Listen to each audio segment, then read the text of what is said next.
তো যেই ঘটনাটা বলবো সেটা হচ্ছে এক ভদ্রলোক 18 বছর আগে, সম্ভবত গত বছর, তার সাথে এক ভদ্রলোকের কথা হইল, এক হাজি আমাদের বাংলাদেশের। তো সে জিজ্ঞেস করলো তার হোটেল লবিতে বসে যে আপনি কিভাবে হজে আসলেন। তো সেই ভদ্রলোক বর্ণনা করলেন, আমি 18 বছর আগে, আজ থেকে 18 বছর আগে আমার জমির আইলে আমি কিছু গাছ লাগিয়েছিলাম। তো সেই গাছগুলা আস্তে আস্তে বড় হইতে থাকলো। আমি তখন কল্পনা করলাম যে একদিন আমি আমার এই জমির পাশের যে গাছ, সেই গাছগুলা বিক্রি করে ইনশাআল্লাহ আমি হজে যাব। তো এইভাবে গাছগুলাও বড় হইতে লাগলো, তার স্বপ্নও আস্তে আস্তে বড় হইতে লাগলো।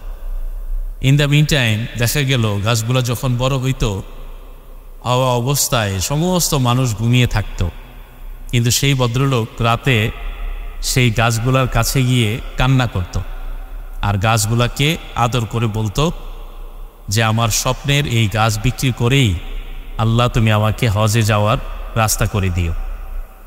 তো সে যখন আপনার হচ্ছে গত বছর বা তার আগের বছর হজে যাবে, সর্বপ্রথম সে 30,000 টাকা দিয়ে একটি গাছ বিক্রি করলো। 30,000 টাকা দিয়ে বিক্রি করার পর সে এই টাকা দিয়ে রেজিস্ট্রেশন করলো হজ। রেজিস্ট্রেশন করার পর সে আরও 20টি গাছ বিক্রি করলো।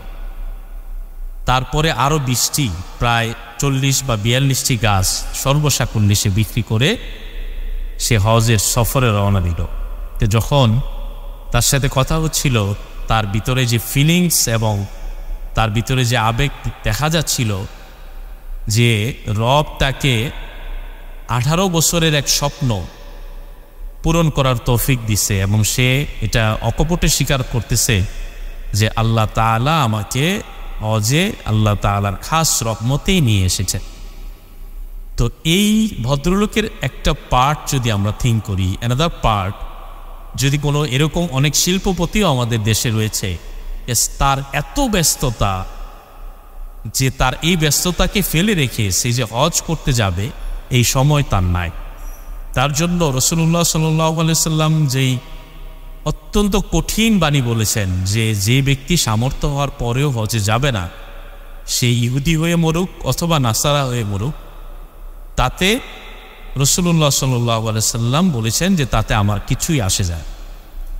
এত কঠিন কথা হজে না যাওয়ার ব্যাপারে আল্লাহ রাসূল সাল্লাল্লাহু আলাইহি সাল্লাম বলেছেন, অথচ উম্মতের ব্যাপারে সে এত বেশি দরদি, যখন কিয়ামতের মাঠে রাসূলুল্লাহ সাল্লাল্লাহু আলাইহি সাল্লামকে উঠানো হবে, তিনি উঠেই প্রথম কথা বলবেন যে আমার উম্মত কোথায়, আমাকে তো উঠানো হয়েছে কিন্তু আমার উম্মতের অবস্থা কি, তারা কি জাহান্নামের কিনারে পৌঁছে গেছে অলরেডি। বলা হবে যে শুধুমাত্র আপনাকেই উঠানো হয়েছে, অন্য কাউকে উঠানো তো এখন প্রশ্নই আসে না। আপনার উম্মত এখনো কোনো ধরনের কোনো বিচার আচার হয়, যা যেই উম্মতের প্রতি রসুলের এত দরদ, সেই উম্মতের কেউ যদি হজ না করে, সে ইহুদি হয়ে মরুক অথবা নাসারা হয়ে মরুক, তাতে আল্লাহ রসুল সাল্লাল্লাহু আলাইহি সাল্লাম বলেছেন যে আমার কিছুই আসে যায় না। তো আজকে এই ধরনের হজ যারা করতে যান, আমার মনে হয় যে শুধুমাত্র এই তাদের খালেস নিয়তের হাজিদের কারণেই লক্ষ কোটি মানুষের হজ কবুল হওয়া আল্লাহর দরবারে এটা অত্যন্ত প্রবল ধারণা করাই যেতে পারে যে এই আবেগময় হাজিদের কারণেই হয়তোবা সকলের হজ আল্লাহ তাআলা কবুল করবেন।